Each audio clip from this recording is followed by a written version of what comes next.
Como les dije, este mensaje se llama Los 10 Mandamientos. Y quizás los 10 Mandamientos son una de las partes más conocidas del Antiguo Testamento, aún para aquellos que no son creyentes, para creyentes y no creyentes. Y no es difícil de ver cuál es la importancia para el pueblo de Israel. Los 10 mandamientos moldearon la manera en la cual el pueblo se iba a dirigir. Los 10 mandamientos son las únicas leyes que fueron escritas sobre tablas de piedra. Son los únicos que fueron puestos en el arca del pacto. Ahora, no solamente fueron importantes para Israel, sino que también fueron importantes y han sido importantes para nuestra sociedad occidental. Nuestras leyes están basadas en el decálogo, en los 10 mandamientos. Pero a pesar de su importancia, a menudo los 10 mandamientos pasan por alto. Y muchas veces, como cristianos, batallamos inclusive para mencionarlos o decirlos en orden. Muchas veces son confusos, hay una confusión en cuál es la relación del cristiano con los 10 mandamientos. ¿Cómo debemos de relacionarnos con los 10 mandamientos? Estamos en Éxodo 20 y el pueblo está en el monte Sinaí. Dios ha descendido por medio de truenos, relámpagos, sonido de trompeta y un fuego consumidor. El pueblo ya fue sacado de la tierra de Egipto y ahora está delante de Dios y está a punto de recibir su ley, su voluntad, la voluntad de Dios para su pueblo.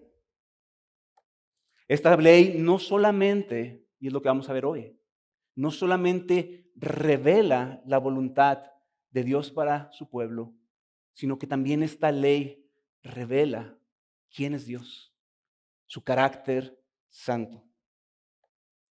Para nosotros que estamos en Cristo, debemos de preguntarnos, ¿cómo debemos ver los 10 mandamientos? ¿Debemos de darle la importancia que le dio Israel en el Antiguo Testamento? ¿Debemos guardarlos? ¿Debemos ignorarlos? El día de hoy veremos que la ley del Señor revela su carácter y su voluntad para el pueblo, por lo que en Cristo podemos obedecerla por amor a Él y con reverencia.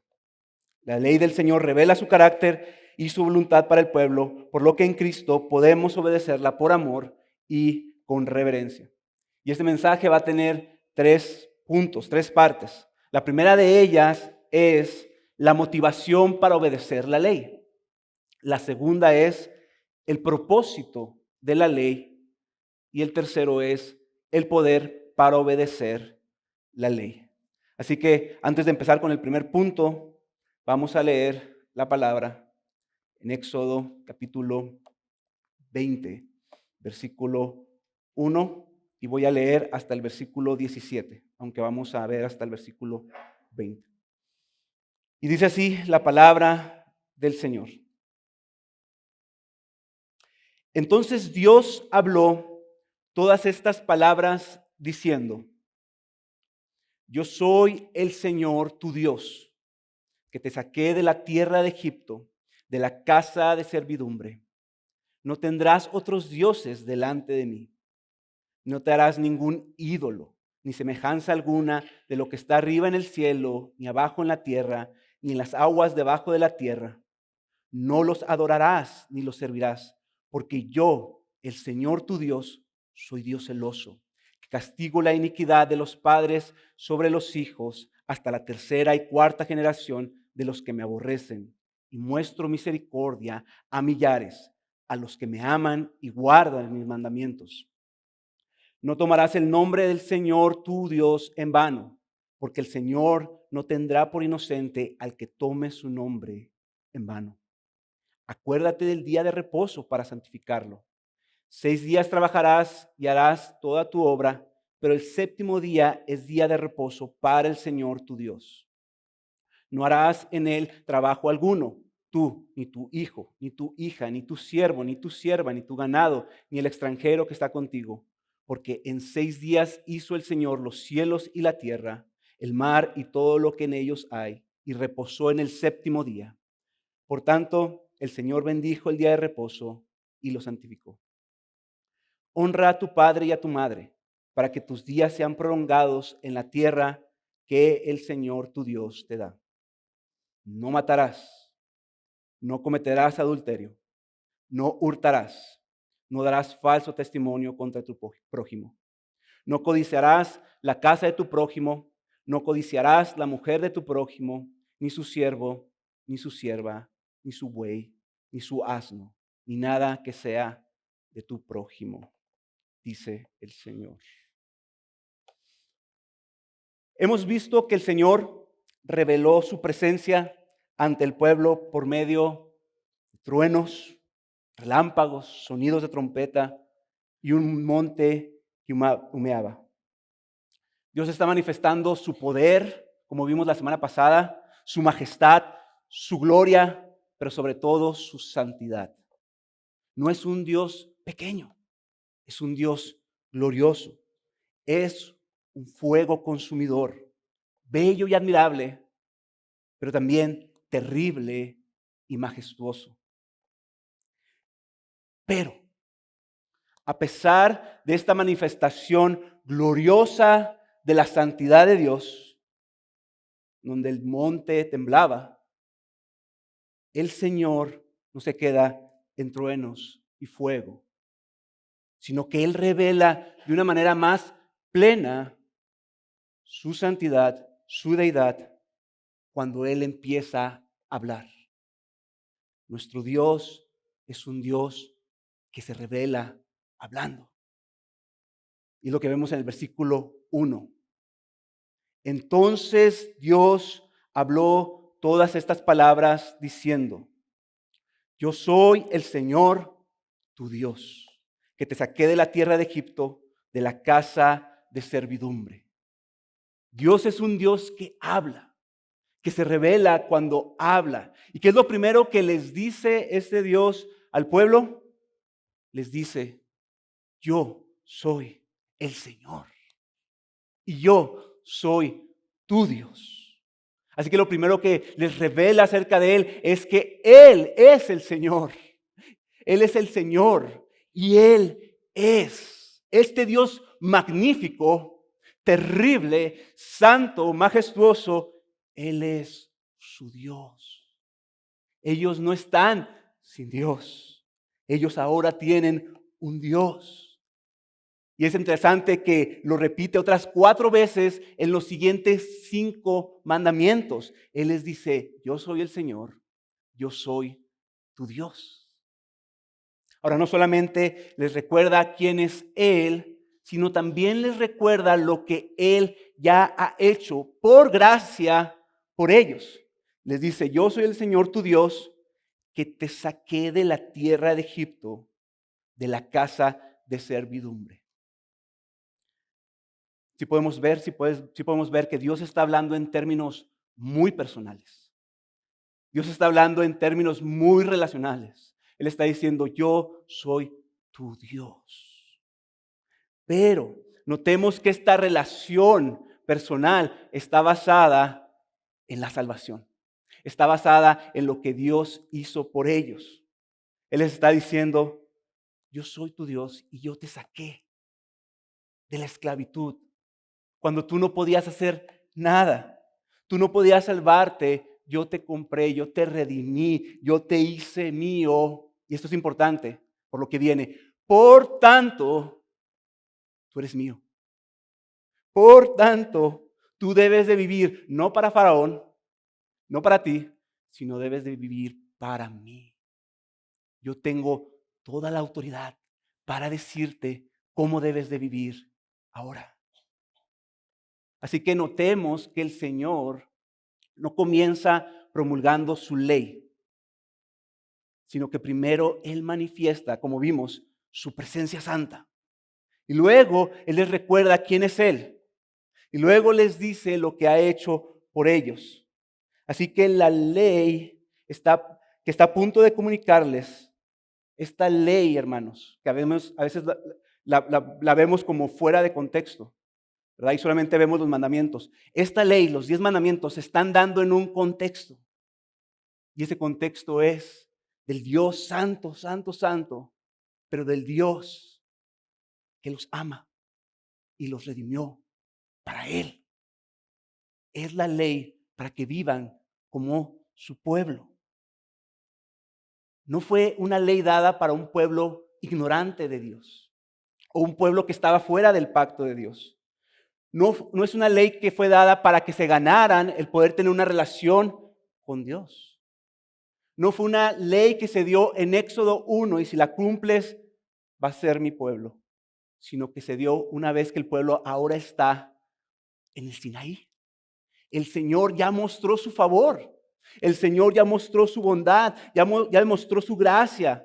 Ya vimos las 10 plagas, el cordero, el mar rojo que se abrió, el agua que salió de la roca, el maná que cayó del cielo, las codornices. Y ya les dio la victoria ante Amalek, a los amalecitas. Así que, y este pueblo ya había creído en Dios y ya temía al Señor. Ahora, ¿por qué es importante esto? ¿Por qué es importante entender esto? Porque esto establece la motivación para obedecer la ley de Dios. La motivación no es para ganarse el favor de Dios, sino la motivación para guardar la ley es porque ya disfrutaban del favor de Dios. Ellos debían de obedecer al Señor por amor y gratitud por lo que Él hizo por ellos. Y Él lo hizo porque es fiel a sus promesas y porque los amó. Fíjense cómo lo dice Deuteronomio capítulo 4, versículo 37. El versículo 37 dice, porque Él amó a tus padres, es Moisés diciéndole a los hijos de los que están aquí, de este pueblo que está en Sinaí, porque Él amó a tus padres, por eso escogió a su descendencia después de ellos y personalmente te sacó de Egipto con su gran poder. Versículo 39. Por tanto, reconoce hoy y reflexiona en tu corazón que el Señor es Dios arriba en los cielos y abajo en la tierra, no hay otro. Así pues, guardarás sus estatutos y sus mandamientos que te ordeno hoy.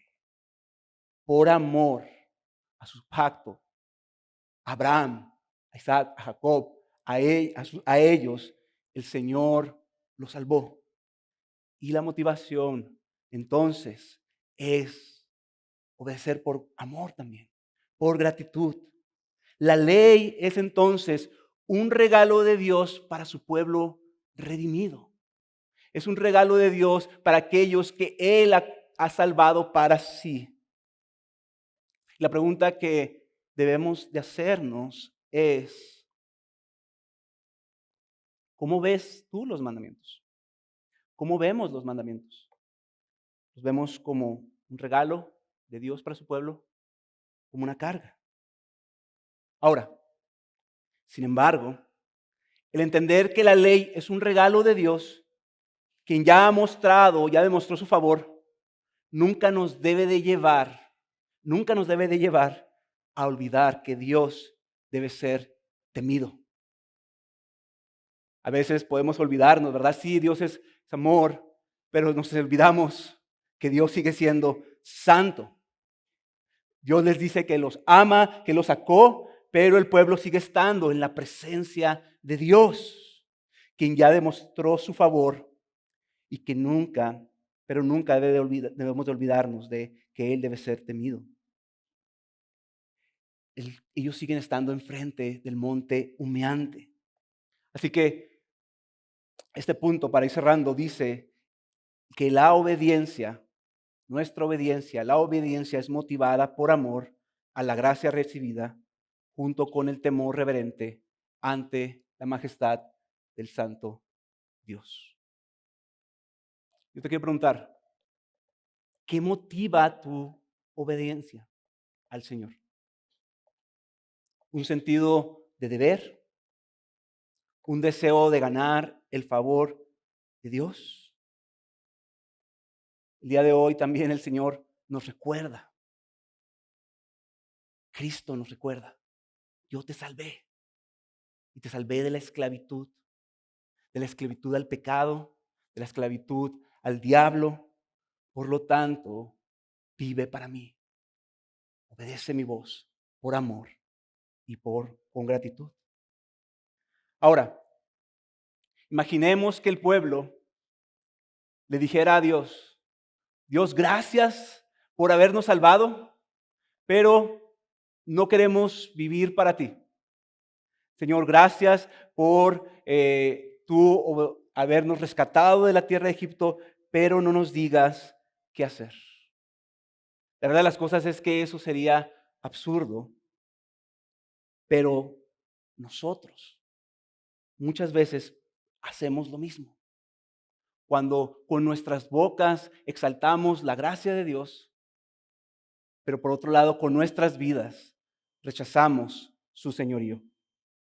Así que hermanos, es importante que recordemos que el Dios a quien servimos es el mismo Dios de Éxodo. Y esto nos lleva al siguiente punto. Habiendo establecido la motivación que debe haber en nosotros para obedecer la ley, vamos a ver ahora cuál es el propósito de los 10 mandamientos. ¿Qué revelan estos mandamientos que vienen de la boca de Dios? Y eso nos lleva al punto 2, el propósito de la ley. Algunos pueden llegar a ver la ley como algo restrictivo, como un montón de reglas, son reglas que limitan nuestras vidas. Pero la verdad de las cosas es que el Antiguo Testamento ve la ley de una manera muy distinta. Por ejemplo, el Salmo 119, versículo 97, el salmista dice, ¿cuánto amo tu ley? Todo el día es ella mi meditación. ¿Por qué el salmista podía decir esto? Los mandamientos, como ya dije, son un regalo de Dios para el pueblo. Y los mandamientos son hermosos por esta razón. Porque los mandamientos revelan no solamente lo que el pueblo debe de hacer, sino también revelan el carácter santo de Dios. Nos dicen cómo es Dios. Nos dicen lo que Dios ama. Nos dicen lo que Dios le importa.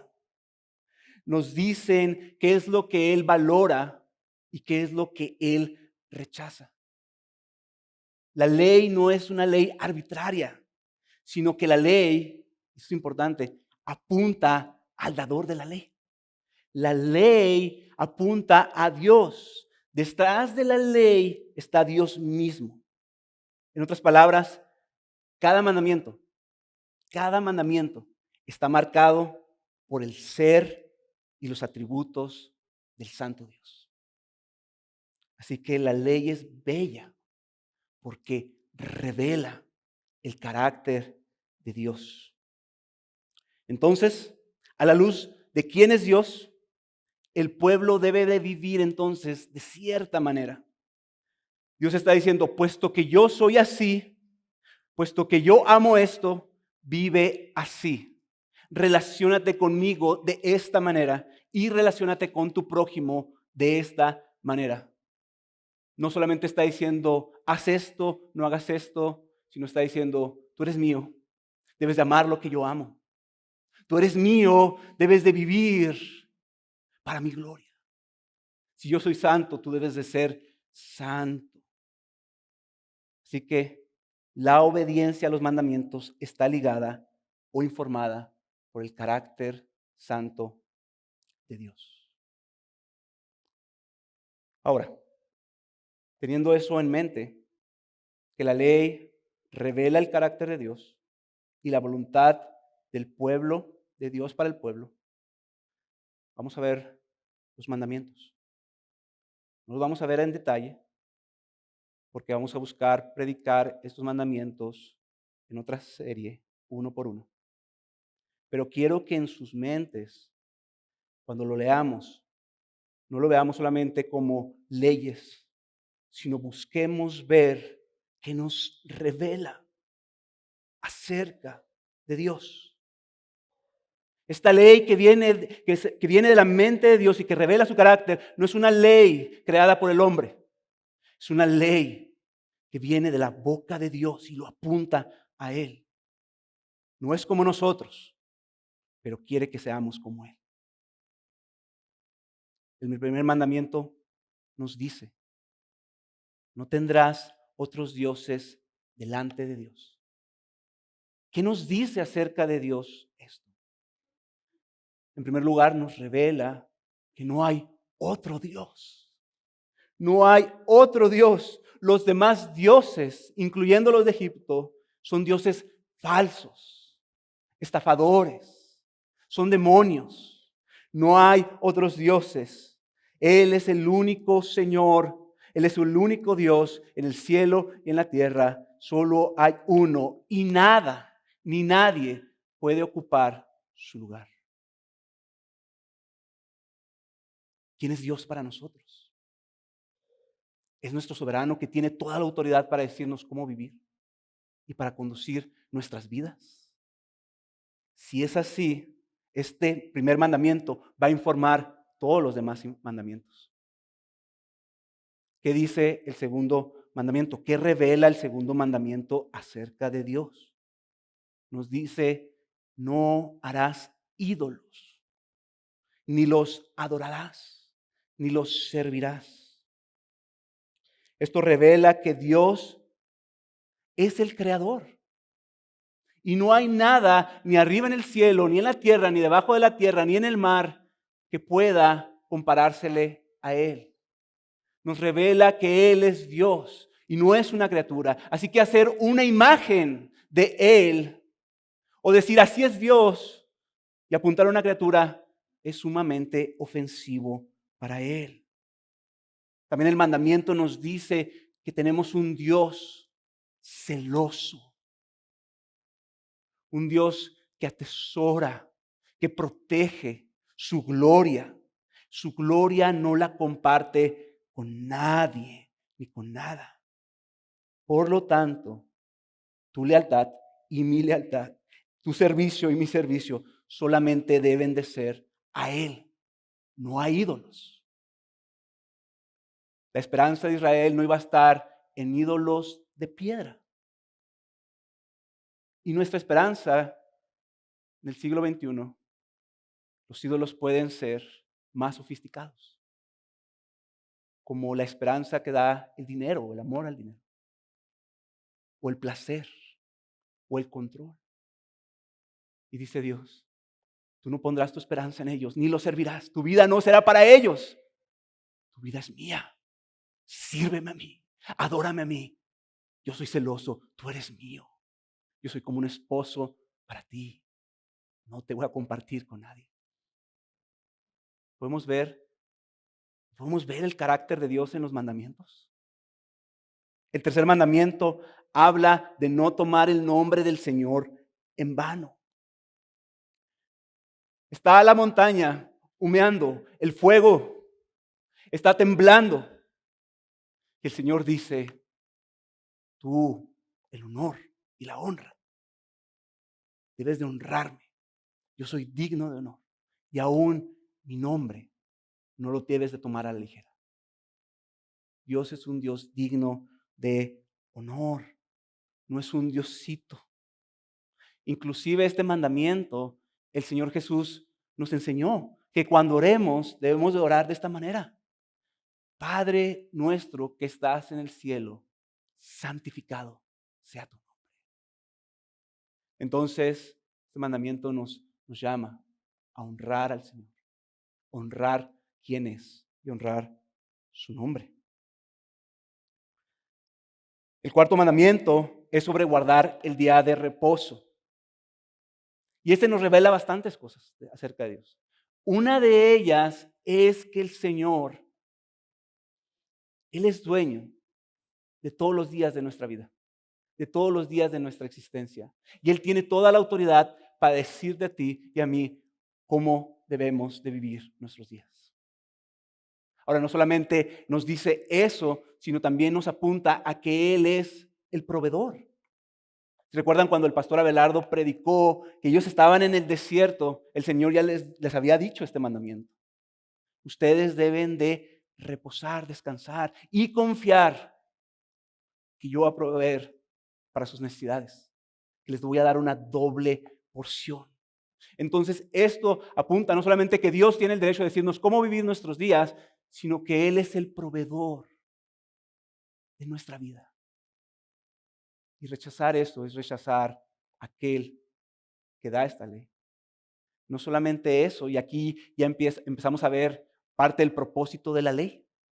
Él dice, tú descansarás, trabajarás 6 días y descansarás al séptimo.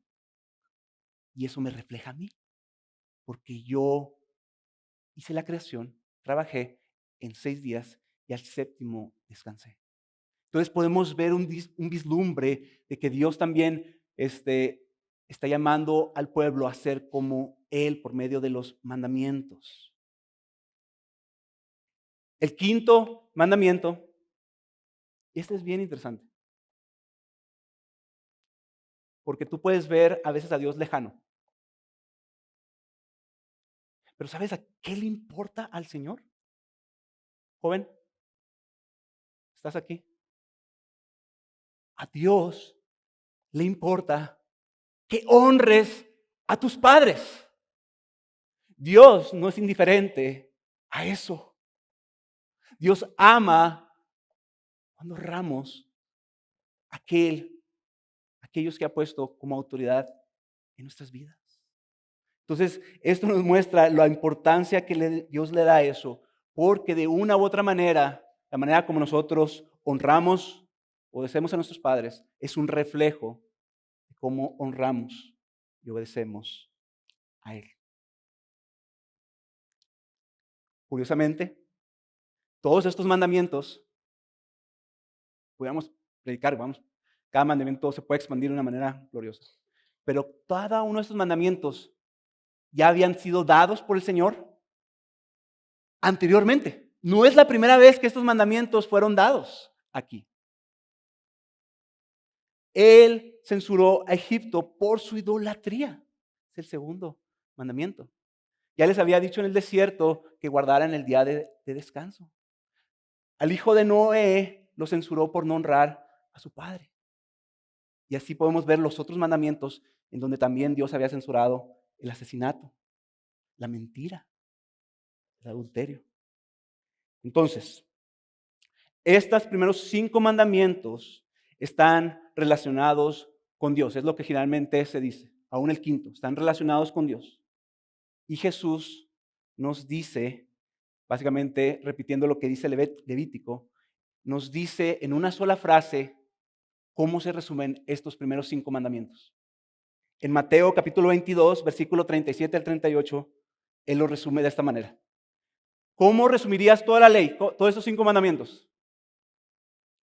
Amarás al Señor tu Dios con todo tu corazón y con toda tu alma y con toda tu mente. Es el primero y grande mandamiento. Así que estos mandamientos no solamente es una lista de cosas que hacer para Dios. Esos mandamientos reflejan nuestro amor por Dios.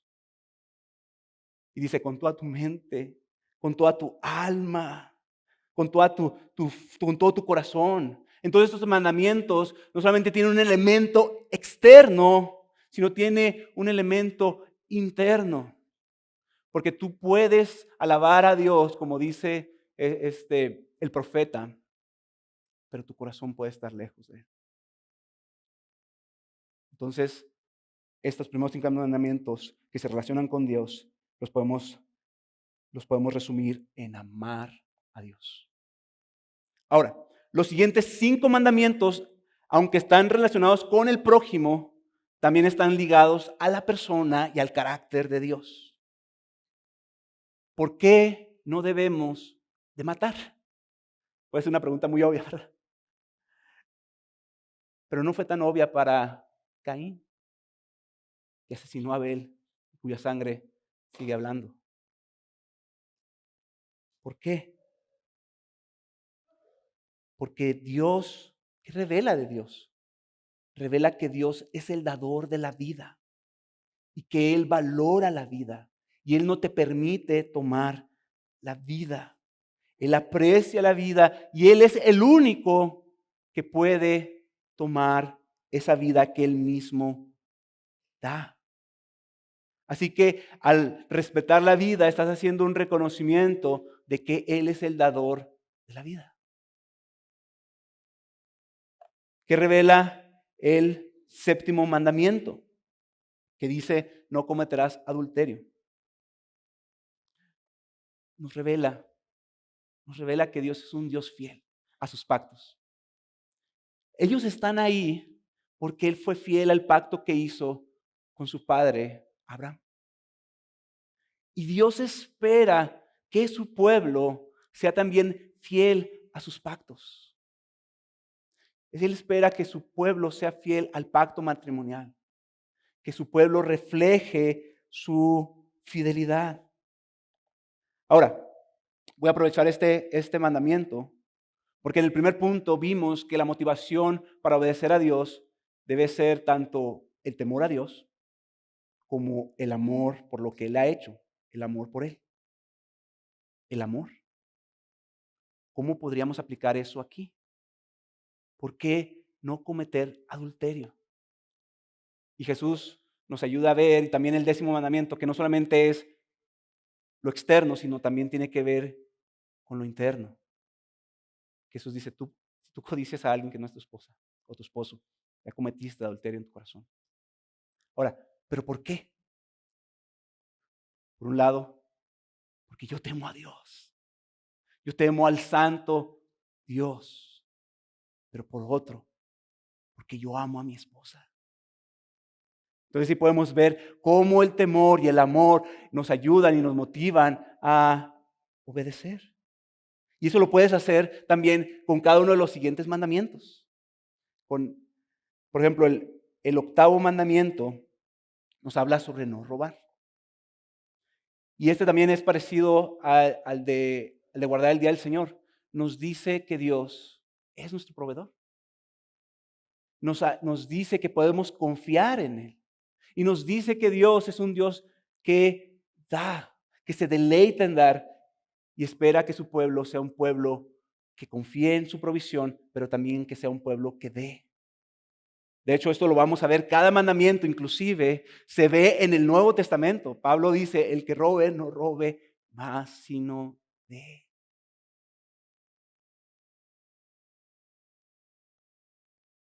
El noveno mandamiento nos habla sobre no dar falso testimonio. Y este nos revela que tenemos un Dios veraz, un Dios que no solamente habla la verdad, sino que Él es un Dios que es la verdad. Jesús dijo, yo soy el camino y la verdad y la vida. Y si somos de Él, el pueblo de Él debe de reflejar esa verdad. El diablo es el padre de la mentira. Y nosotros debemos de reflejar a Dios.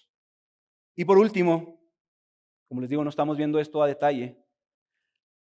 El décimo mandamiento nos revela que a Dios le importa no solamente lo externo, sino lo interno. Le importa cómo vivimos internamente. Y este mandamiento de no codiciar, que tiene que ver con lo que nosotros estamos anhelando en nuestro corazón, Jesús fue el que lo apuntó, trajo el verdadero corazón de la ley en el Sermón del Monte. Él dijo, se les dijo que no matarás. Pero yo les digo algo interno, pero cualquiera que dice raca o odia a su hermano, es como lo asesinara en su corazón. O se les dijo, no cometerás adulterio. Pero yo te digo, si tú codicias, y aquí está el décimo mandamiento, a una mujer, y adulteraste en tu corazón. Entonces, nuevamente, ¿cómo podemos resumir las otras 5 partes de los mandamientos? Jesús nos dice en Mateo 22, versículo 39, 40. Y el segundo mandamiento es semejante. Amarás a tu prójimo como a ti mismo. De estos 2 mandamientos depende toda la ley y todos los profetas. Entonces, al final, estos 10 mandamientos nos revelan algo acerca de Dios. Nos revela a un Dios de amor, a un Dios que ama su gloria, pero también a un Dios que ama al mundo, a un Dios que ama, a un Dios que es amor y quiere que su pueblo refleje ese amor. Dios quiere que seamos como Él en la manera en cómo nos tratamos los unos a los otros. Y si los mandamientos de Dios revelan su carácter, el guardarlos, es un llamado a la santidad. Es un llamado a ser como Él es. No solamente a honrarlo a Él, sino a ser como Él, amar lo que Él ama. Quizás uno de los resúmenes más cortos y que ilustra mejor toda la ley la encontramos en Levítico capítulo 19, versículo 1 y 2, en donde Dios, antes de darles nuevamente la ley, les dice esto: ser santos, porque yo soy santo. Ser santo como yo soy santo. Y eso les había dicho ya en el capítulo 19. Ustedes deben de ser nación santa, en donde van a reflejar a todas las naciones que están alrededor cómo es el pueblo que Dios ha redimido. Van a reflejarme a mí delante del mundo. Ahora, pero aquí, a este punto, puede sonar muy bonito todo, pero aquí en este punto debemos detenernos, porque hay un problema. Y el problema consiste en la ley, sino consiste en el corazón humano.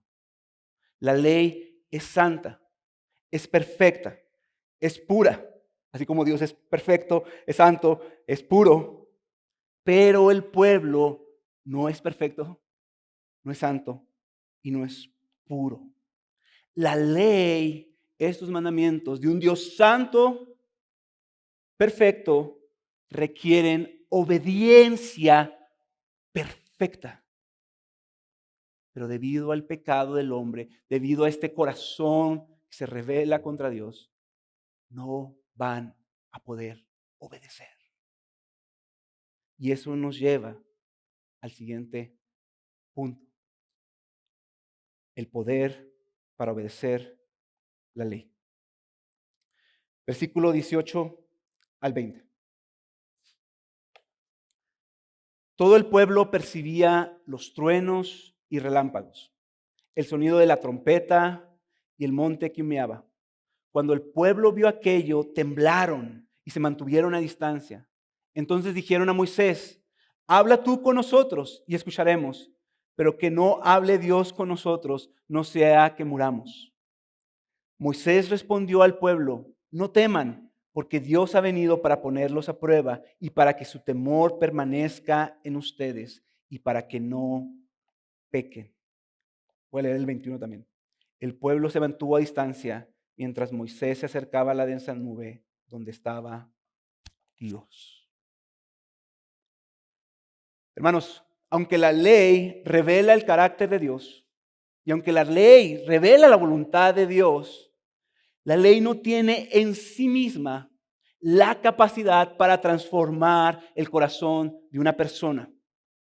Y esto fue evidente porque aunque el pueblo tenía esta ley tan justa, tan santa, la rompieron una y otra y otra y otra vez.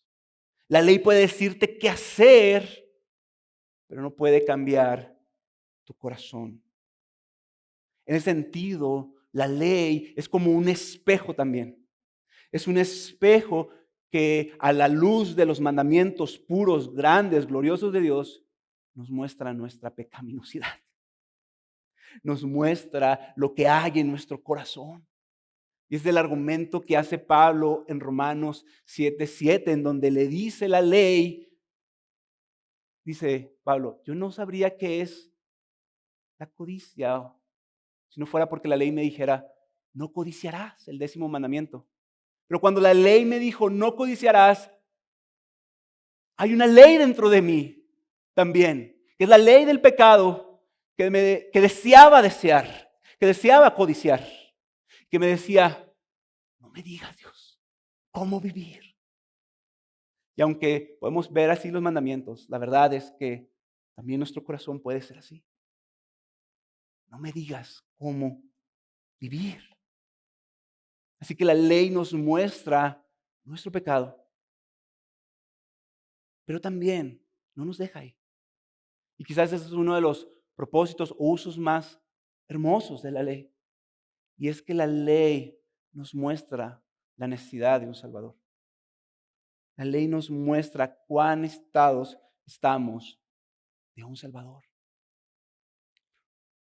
Un Salvador que cumpla la ley perfectamente. Un Salvador que cumpla sin romper todos los mandamientos. No solamente estos mandamientos, sino los mandamientos ceremoniales y los demás. Estamos hablando de este decálogo. Ahora, no solamente alguien que cumpla la ley perfectamente, sino alguien que reciba el castigo o la maldición por haber rompido o por haber roto, la ley de Dios. Y esa persona es la persona de Jesús. Jesús vino bajo la ley, nacido de mujer, y vino a redimir los que estábamos bajo la ley. Y Él cumplió la ley perfectamente. Y no solamente eso, sino el castigo de aquellos que rompen sus mandamientos, que rechazan a Dios, Él lo cargó sobre Él. De manera que todos aquellos que ponemos nuestra fe en Jesús, somos unidos a Él y su justicia se nos otorga. Y el castigo que nosotros merecíamos por desobedecerle, por rechazarlo, cae sobre Él. Entonces, nosotros nos relacionamos ahora con Dios, no a través de la ley, sino como lo hacían ellos, sino nosotros nos relacionamos con Dios a través de Cristo, quien cumplió la ley, que rompió la maldición del pecado. Habiendo dicho eso, tenemos que contestar ahora una de las preguntas más fundamentales en cuanto a la relación del cristiano entonces con la ley. Y es esta. Si Cristo cumplió la ley, si ya recibió el castigo que nos correspondía por haber rechazado la ley, ¿estamos obligados a obedecerla? ¿Esta ley se sigue aplicando a nosotros?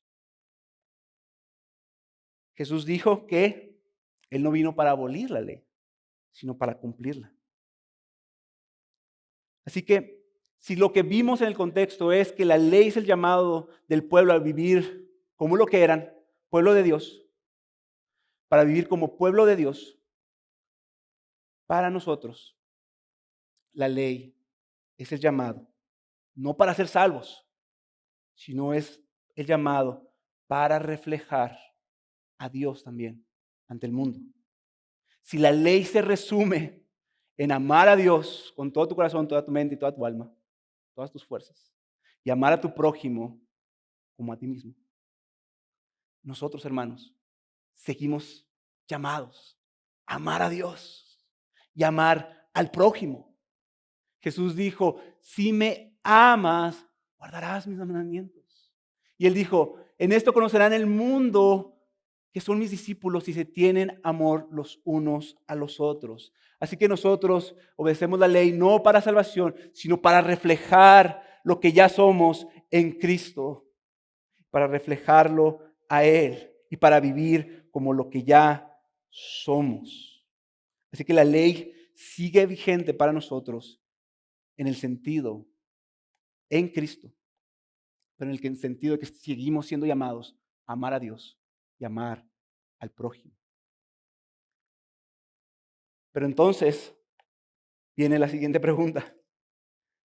¿Cómo podemos obedecer la ley? Pongámonos a pensar en estos términos. Pongamos a pensar en estos términos. Si aún con el monte humeante, si aún con los truenos, las trompetas, el fuego. El pueblo pecó casi inmediatamente. Aún con el temor del Señor ahí. El pueblo pecó inmediatamente, aún con las palabras de Dios diciéndoles, yo te saqué, eres mío. El pueblo pecó tiempo después. ¿Qué hará que nosotros podamos vivir para Dios? Obedecer su palabra. ¿Qué hará? ¿Qué hay diferente entre ellos y nosotros? Que vieron la presencia de Dios delante de ellos. Que estuvieron ahí. Ellos vieron el monte y vemos en el pasaje que empezaron a gritar y decir, Moisés, habla tú, que no hable Dios con nosotros, no sea que muramos. Y el Señor les dice, no teman, porque Dios ha venido para ponerlos a prueba y para que su temor permanezca en ustedes y para que no pequen. Pero ¿qué pasa? El pueblo peca. Una vez que Moisés, y es lo que vamos a ver más adelante, que Moisés sube al monte y se tarda 40 días, el pueblo se olvidó de que Dios es santo. El pueblo se olvidó de la gracia de Dios. El pueblo se olvidó del primero y el segundo mandamiento e hizo un ídolo y le ofreció ofrenda a él.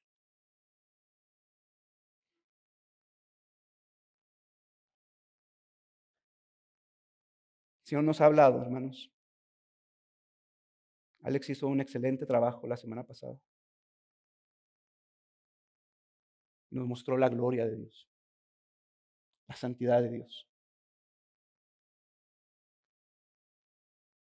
que hará que ese temor permanezca en nosotros y no se nos olvide la siguiente semana o el día de mañana cuando entremos al trabajo y vengan esas tentaciones. Y esa mujer o ese hombre esté tentado a que peques contra Dios.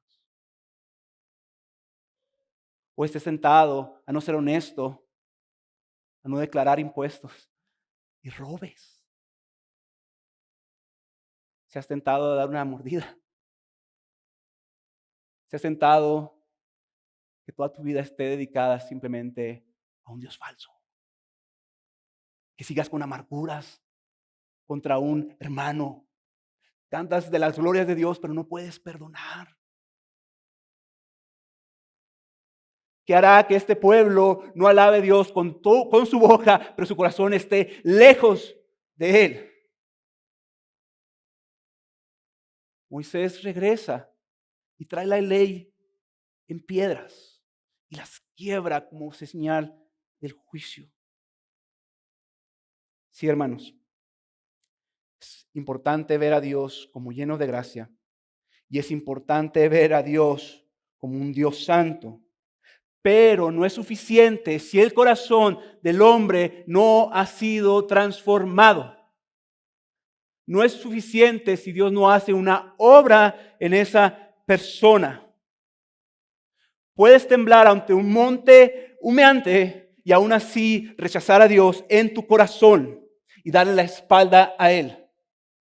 De la misma manera puedes ver su amor, su gracia, su compasión y aún así menospreciarlo.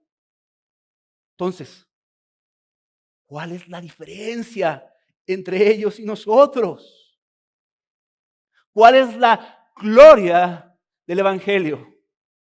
¿Cómo puede un corazón duro de piedra amar a Dios con todo su corazón y amar a su prójimo?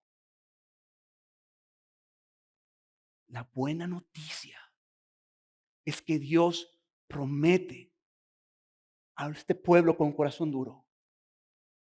Promete que esta ley que fue escrita en tablas de piedra va a ser ahora escrita en otra piedra, pero en el corazón de piedra del hombre. Él promete que esta ley que está aquí, que vino de la voz de Dios, va a estar ahora en el corazón del hombre. Jeremías 31 al 33 dice, vienen días. Nosotros estamos viviendo en estos días ya, Vienen días, declara el Señor, en que haré con la casa de Israel y con la casa de Judá un nuevo pacto. No como el pacto que hice con sus padres el día que los tomé de la mano para sacarlos de la tierra de Egipto. Mi pacto que ellos rompieron, aunque fui un esposo para ellos, declara el Señor. Versículo 33. Porque este es el pacto que haré con la casa de Israel después de aquellos días. Declara el Señor, pondré mi ley dentro de ellos y sobre sus corazones la escribiré. Entonces yo seré su Dios y ellos serán mi pueblo. La ley va a estar en el corazón humano. Dios promete hacer algo en el corazón humano. ¿Qué significa que la ley va a estar ahí? Significa que Él va a transformar este corazón y va a regenerar este corazón para que este corazón ame, anhele y se deleite en el Dios y en su ley. ¿Cómo va a ser esto posible? ¿Cómo Dios va a hacer esto?